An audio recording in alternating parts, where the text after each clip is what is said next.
দাঁড়াও, আমার কথা এখনো শেষ হয়নি।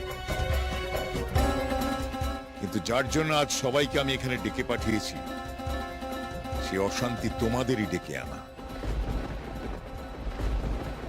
তোমাদেরও দেখা উচিত এই অশান্তি আমি কিভাবে মেটাই। এই চলো চলো, এরকম সুযোগ কিন্তু সহজে আসে না। সেদিন রুদ্র যে দাবি নিয়ে এসেছিল, আমি ভেবে দেখলাম যে সেটা ন্যায্য, কিন্তু এখন বেশ বুঝতে পারছি যে প্রপার্টি ওর আসল উদ্দেশ্য নয়। তাহলে অনেক আগে এসে সম্পত্তির ভাগ চাইত। আর এরা দুজন এখানে এসে রুদ্রকে সুযোগ করে দিয়েছে আমাকে অপমান করার। এসব আপনি কি বলছেন জেঠু? বাড়ির বড় মেয়ে প্রেম করে বিয়ে করেছে বলে ভাইয়ের সাথে ঝগড়া করলেন আপনি, ভাইকে ঘর থেকে বের করে দিলেন আপনি, আর সেই আগে এই বাড়ির ভাগ করার প্রস্তাব নিয়ে এলো আপনারই ভাই, আর অশান্তির কারণ হয়ে গেলাম আমরা। আপনাদের দু ভাইয়ের শুম্ভ নিশুম্ভের যুদ্ধের জন্য বাড়ির অন্যরা জামাই ষষ্ঠীও পালন করার সুযোগ পাবে না। আরে ये तो बहुत बड़ा नाइंसाफी है। চুপ!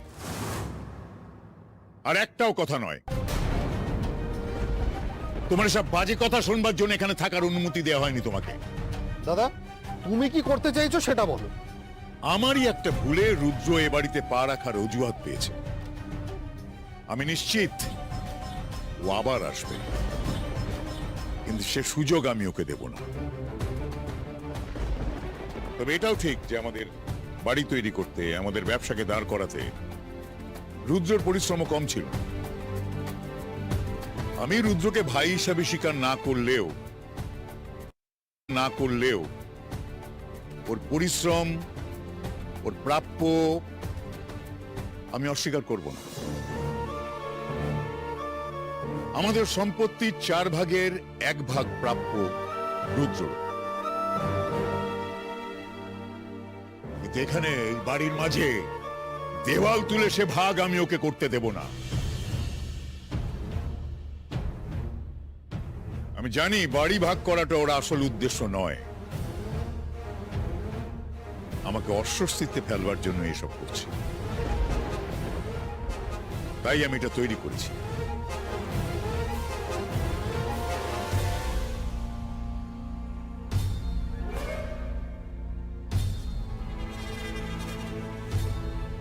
এটা কি? Court paper. আমি আমাদের সম্পত্তির অ্যাসেসমেন্ট করিয়েছি, আর এই মোট সম্পত্তির 4 ভাগের 1 ভাগের যা মার্কেট প্রাইস, সে অ্যামাউন্টে আমি রুদ্রকে চেকে লিখে দিয়েছি।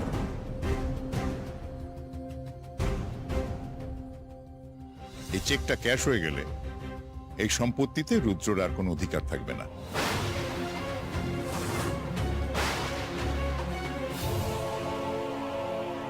এসবই কোর্ট পেপারে লেখা আছে। তুমি একবার চোখ বুলিয়ে পেপারটাতে সই করে দাও।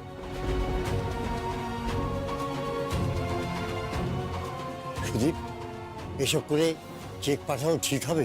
তুই কি মনে করিস এতে অশান্তি দূর হবে? হ্যাঁ, এটাই ঠিক হবে। চেকটা হাতে পাওয়ার পর এ বাড়িতে পা রাখার কোনো অধিকার থাকবে না রুদ্র। এটুকু আইন তো ও জানে। দোহাই তোমার, তুমি এটা করো না। তুমি খুব ভালো করেই জানো যে মেজ ঠাকুরপো এখানে সম্পত্তির জন্য আসেনি।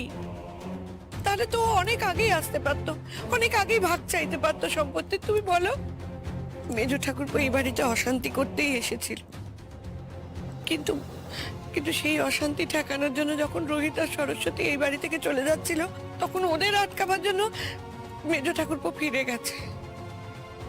তুমি দেখো, ও আর কখনো এই বাড়িতে সম্পত্তির ভাগ চাইতে আসবে না। দয়া করে আর করো না। চুপ করো! জানিয়ে গেছে রুদ্র, তোমায় জানিয়ে গেছে যে ও আর আসবে না? ওরা কি চিরকাল এখানে থাকবে? ওরা চলে গেলে রুদ্র আর চুপ করে বসে থাকবে না। ওই এক অছিলায় আবারও এখানে এসে অশান্তি শুরু করবে। আচ্ছা, এই ব্যাপারে তোমাদের অন্য কোনো সিদ্ধান্ত আছে? সম্পত্তি যখন 4 ভাইয়ের, তখন আমি চাই তোমরাও তোমাদের সিদ্ধান্ত জানাও। দাদা, তোমার সিদ্ধান্ত মানেই তো আমাদের সিদ্ধান্ত। দাদা, আমারও একই মত। সেই তালে তাল না দিয়ে কি আর উপায় আছে নাকি? জেঠু না এই সবার কাছে মতামত জানতে যাওয়াটা বাড়তি ডায়লগ, এপিসোডটাকে স্ট্রেচ করা ছাড়া কোনো কাজেই লাগে না। আহা শালা বাবু, তুমি ভয় পাচ্ছ কেন? তুমি তো ঠিকই বলছো। দেখো, সম্পত্তি আর ব্যবসায় যেমন সকলের সমান অংশীদারি হয়, তেমন ভাগাভাগির সময় কিন্তু সকলের মত থাকা উচিত।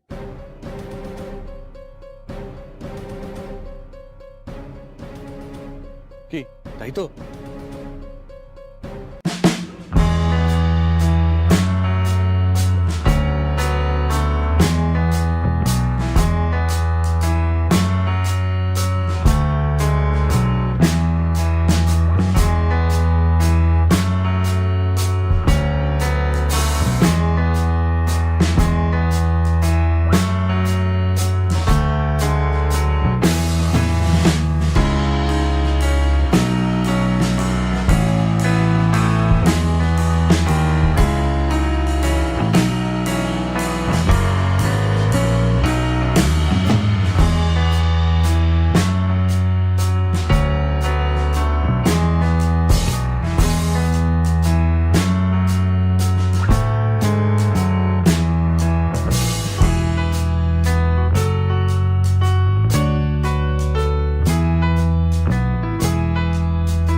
জেঠুর ভয়ে কেউ মুখ খুলতে পারবে না।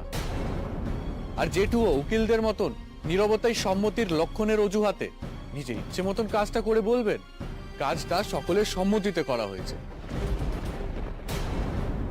এটা কিন্তু ডাহা মিথ্যে হয়ে যাবে জেঠু।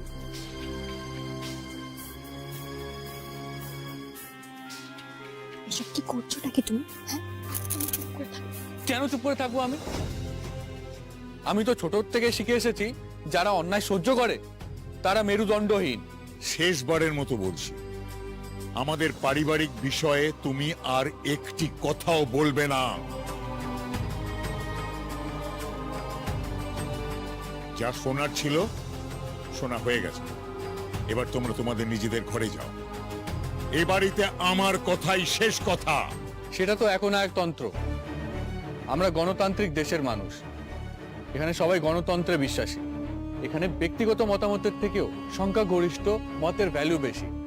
আপনি জোর করে কারো মুখ বন্ধ রাখতে পারবেন না, না আমার না এই বাড়ির অন্য কারো। তুমি কি এখানে বিপ্লবের ঝান্ডা পুঁততে এসছো? দেখুন, আমি অসুখের গভীরতা দেখে ওষুধের ডোজ বাড়ানো কমানোতে বিশ্বাসী।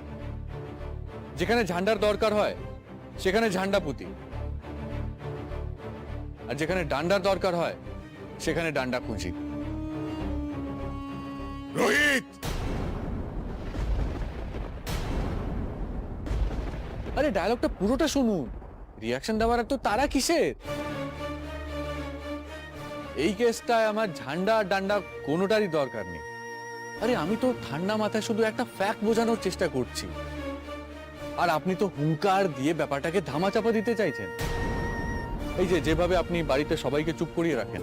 কি বলতে চাইছো কি তুমি? এবারের সবাই আমার বিরুদ্ধ মত পোষণ করে। আলবাত নিজেকে পরীক্ষা করবেন নাকি একবার? সাহস আছে? তাহলে একটা ভোটাভুটি হয়ে যাক না এখানে। হ্যাঁ, তবে কথা দিতে হবে কিন্তু ভোটটা শান্তিপূর্ণ হবে, বোমাবাজি করলে চলবে না। আর ভোটের রেজাল্ট ডিক্লেয়ার হয়ে যাওয়ার পরও আপনি কিন্তু কাউকে গোপনে শাস্তি দিতে পারবেন না।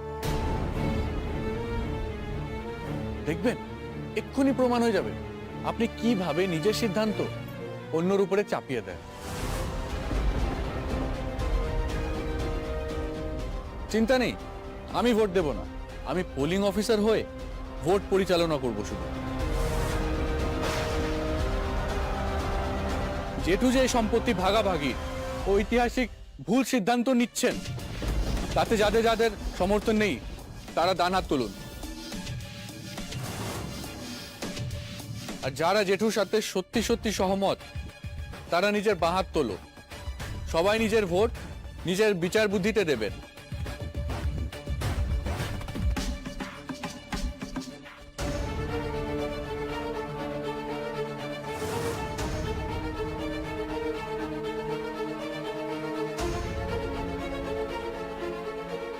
বাবা, না বাবা, সিনিয়র ভোটারদের প্রভাবিত করা যাবে না। ভোটের দিন তো প্রচার করা বারণ। আমার তো 18 বছর হয়ে গেছে।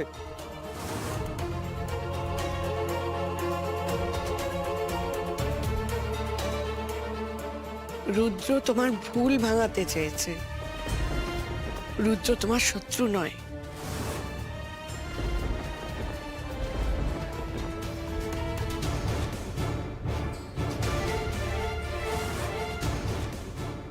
শত্রুতাই যদি প্রাধান্য পেত তাহলে মেজদা রোহিত আর সরস্বতীকে না আটকিয়ে সেই দিনই ভাগাভাগি করে ফেলতো। এইভাবে সম্পত্তি ভাগাভাগি হলে মেজদা তাতে আরো রেগে যাবেন, আর তাতে জলঘোলা আরো বেশি হবে। তাই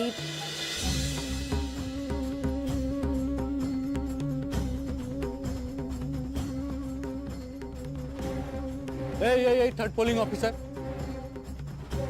তুমি কার হয়ে ভোট দিচ্ছ? এবারে ঠাকুমার? ঠাকুমা নেই, এই সুযোগে ছাপ্পা ভোট। আত্মা বলছি। মেজদি মনে হয় নোটায় মেরেছে। Safe player. আর বিয়ের পর তো ছর্দির ভোটটা অন্য লোকসভা কেন্দ্রে চলেই গেছে। আমি মনে করি না মেজদা কোনো অন্যায় করেছেন, আর মনে মনে আশা রাখি এই অশান্তি একদিন মিটে যাবে। কিন্তু বাড়ি যদি ভাগাভাগি হয়ে যায় তাহলে এই অশান্তি কোনোদিন মিটবে না। আর তাই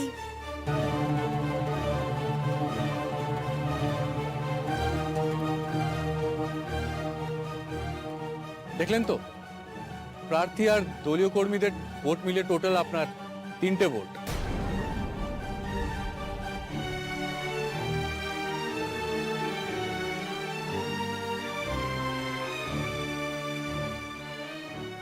সই করো। এটা কিন্তু দিন দুপুরে ব্যালট বক্স চুরি করা হচ্ছে। নির্বাচন কমিশন কিন্তু নিজের চোখে এসব দেখে চুপ থাকবে না। চুপ! সইটা করো বাবা।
কাল সকালে এটা রুদ্রর বাড়িতে দিয়ে আসবি।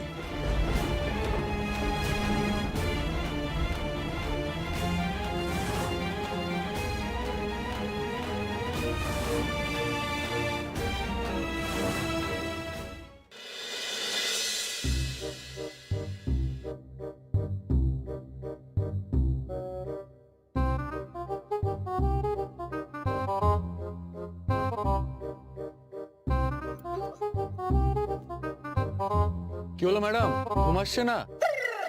খোকা ঘুমোলো, পাড়া জুড়োলোর ফিমেল ভার্সনটা গাইবো? খুকু ঘুমোলো, বাড়ি জুড়োলো। দেখুন এক্সট্রা চার্জ লাগবে কিন্তু।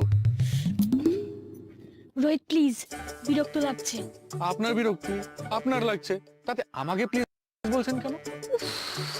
কেন সবসময় বাজে বকো তুমি? আচ্ছা ঠিক আছে, কেন বিরক্ত লাগছে সেটা তো বলুন। আমি জানি না।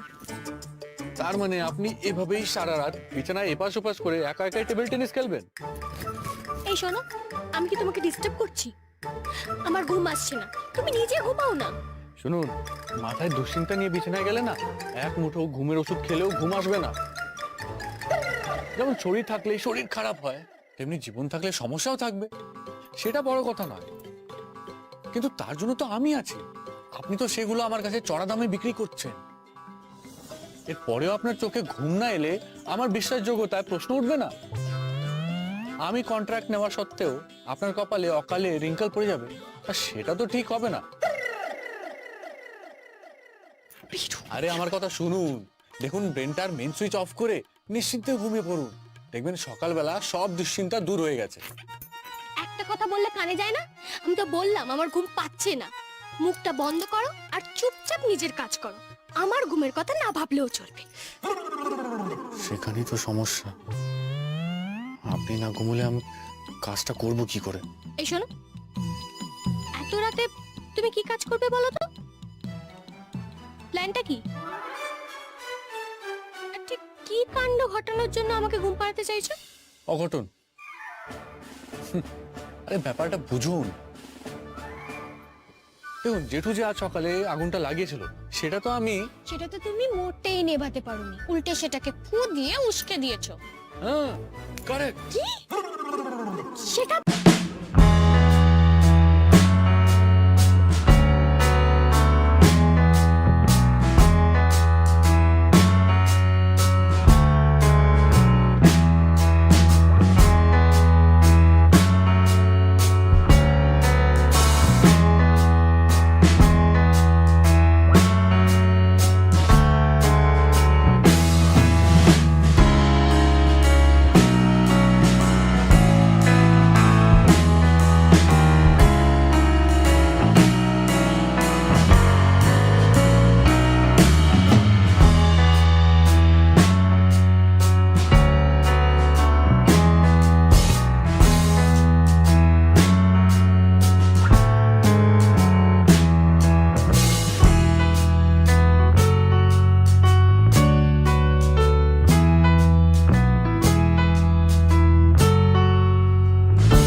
করছি কারণ রোহিত কোনো প্ল্যান ফেল করলে মাঝরাতে বিছানায় শুয়ে দুশ্চিন্তায় এপাং ওপাং ঝপাং করে না, বরং প্ল্যান বি তে ফোকাস করে। Plan B? ইয়েস, সকালবেলায় আমার ভূতে যে আগুনটা দাউ দাউ করে জ্বলেছিল, এতক্ষণে সেটা নিভে গিয়ে ছাইয়ে স্তূপ হয়ে গেছে। কাল সকালে সেই ছাই তো উড়িয়ে দেখতে হবে কি অমূল্য রতন পাওয়া যায়, আর আমি সেটা স্বপ্ন মারফত দেখতে পারবো। আজ রাতে বাবা রোহিত আনন্দ আমার স্বপ্নে আসবেন, পথ দেখাবেন। আপনি ছটফট করলে আমার ঘুম আসবে না, আর ঘুম না এলে স্বপ্ন আসবে না, স্বপ্ন না আসলে বাবা রোহিত আনন্দ আসবেন না। তাই আপনি চুপ করে শুয়ে পড়ুন আর মনে মনে বাবা রোহিত আনন্দের বানান করুন। দেখবেন 18-19 বারের মাথায় ঠিক ঘুম চলে আসবে। চোখ বন্ধ করুন, ঘুমিয়ে পড়ুন। আরে শুয়ে পড়ুন।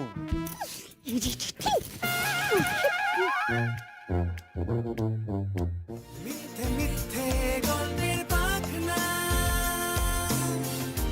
উড়তে উড়তে সত্যি হোক না, ব্রহ্মা বিষ্ণু শিবে সাক্ষী রেখে সরস্বতীর হিল্লে হোক না।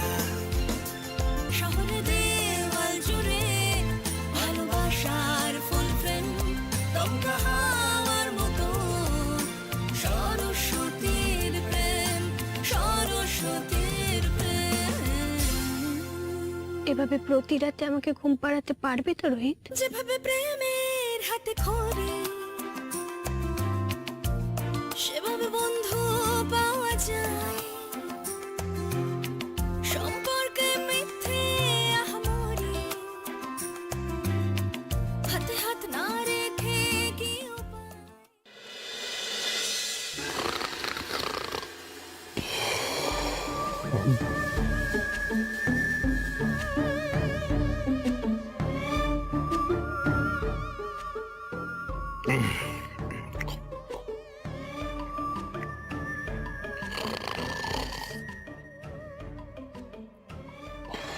কি করছো? এ তো নিজের নাকে ডাকের আওয়াজ, নিজেরই ঘুম ভেঙে যাবে।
অমৃতের সন্ধানে সমুদ্র মন্থনের পর ভগবানও 2 নম্বরই করেছিল।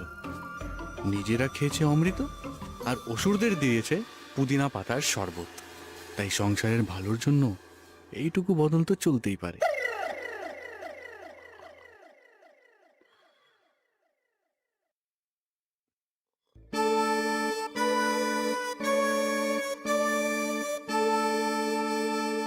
জেঠু ভেবেছিল চেকমেট,